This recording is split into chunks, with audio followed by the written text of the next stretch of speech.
this new month of March, your glory is restored.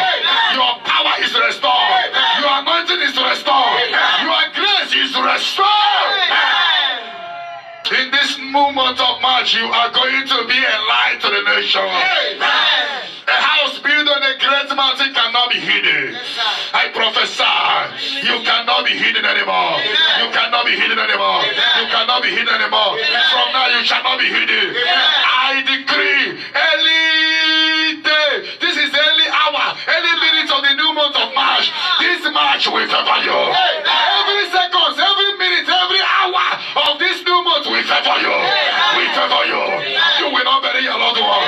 This month you will not cry. This month you only cry of joy. There will be tears of joy. In this new month of March, we take this month over for you. You will rise and shine. Arise and shine. For your light has come. Forget the things of the past. Remember them no more. A new thing will happen to you this month. A new thing, a new favor, a new joy, a new opportunity. I prophesy into your destiny. You must celebrate this month of March. 2024 is our month of expansion. A month of more multitude, more